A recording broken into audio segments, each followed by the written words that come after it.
Who do we have to trust? In positions of trust, I suppose, it's natural to assume that people who have positions of trust are people that we're supposed to trust. Police,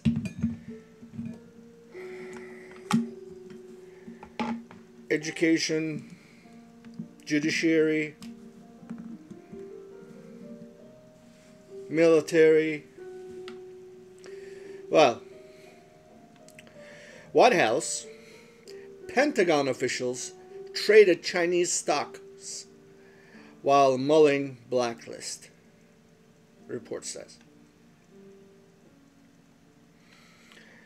High-ranking Pentagon and White House officials traded in Chinese stocks, even as their offices were tasked with considering the companies for blacklisting, according to a new report. More than 2,600 government employees owned or traded stocks whose prices would rise or fall depending on their actions, according to a new investigative report by the Wall Street Journal, which analyzed 31,000 financial disclosure forms from 12,000 senior government employees and political staffers. Of those 2,600 federal officials, more than 400 owned or traded in Chinese stocks, including the Department of Defense, Department of State, White House. The October 11th report said. Just to let you know, it's still October 11th for another almost hour.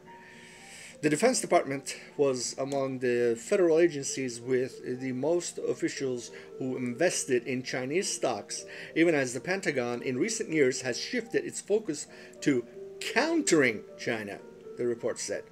The report also found that from 2016 through 2021, more than 25% of government employees at the Department of Treasury, Environmental Protection Agency, Department of Defense, Internal Revenue Service, Securities and Exchange Commission, the Federal Reserve, traded in stocks of firms that were actively lobbying their agency. Notably, the officials in the Pentagon, State Department, and White House were found to have traded in numerous Chinese companies, including Alibaba, Baidu, and the China Petroleum and Chemical Corporation, also known as Sinopec. Sinopec is owned by the Chinese China Petrochemical Corporation, who is overseen by the State-Owned Assets Supervision and Administration Commission, a special commission of the Chinese Communist Party. Here's a Sinopec station behind us, right under the Sinopec tanker being filled up. Among those who were found to have traded in Chinese stocks were Reed Warner, who served as Deputy Assistant Secretary of Defense for South and Southeast Asia, and Jack Wilmer, who served as a senior White House cybersecurity advisor and later as a Chief Information Security Officer at the Pentagon. Warner owned Alibaba stocks. At the time, the Pentagon was debating adding the company to a blacklist. Alibaba stock rose 4% in one day when the Pentagon did not add the company to the list. Warner sold his Alibaba stock for a profit 3 days later, just before officials were slated to renew their push for blacklisting.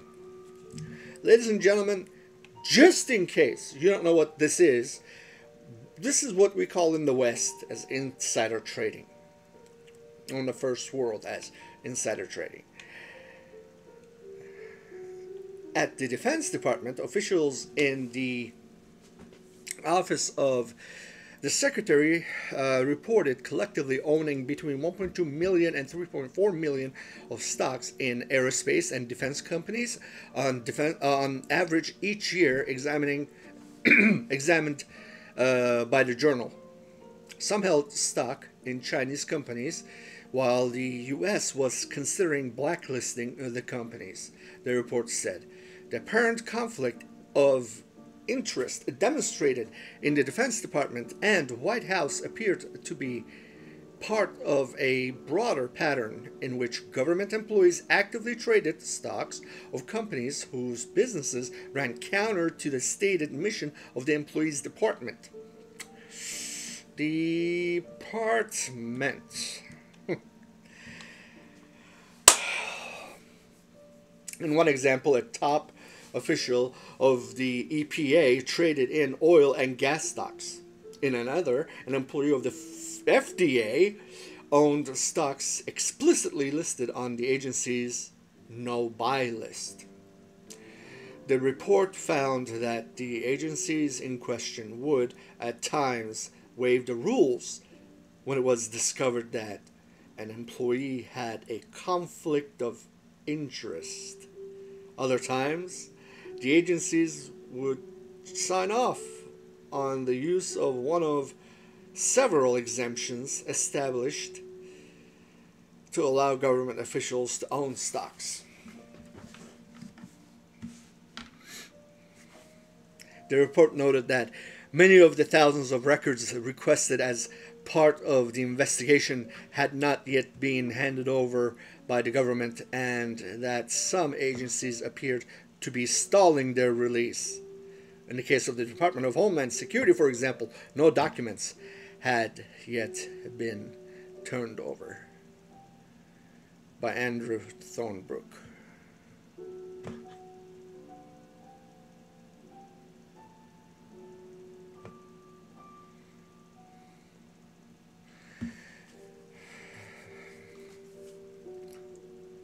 Ever been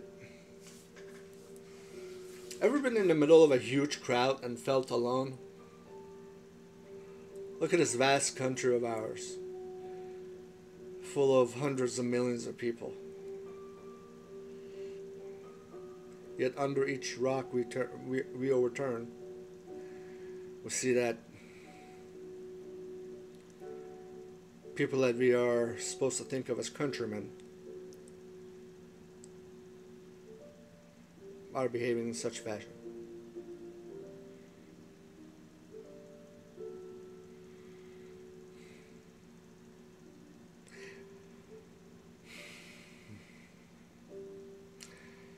When ethics are left on paper, when morals are left on paper, when I say left on paper, I mean studied, understood, and left on paper, not practiced. This is what happens. And then people say, hey, what's the point of a philosophy degree? What is the point of philosophy? You're going to sit there and just, watch people go by and contemplate the meaning of the teacup? If people exercised, learned philosophy, ethics, and morals, nobody would need to supervise anyone else. Just like prudence demands certain things, ethics would also demand, morals would also demand. For God's sakes, you're going to IT, and one of the very first things you're going to have to distinguish is between hacking and ethical hacking.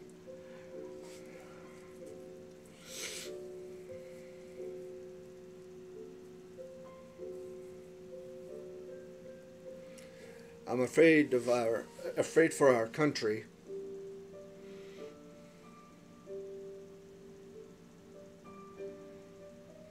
But I will not stop until to my last breath to make sure that I can do all I can to make a difference for God and country.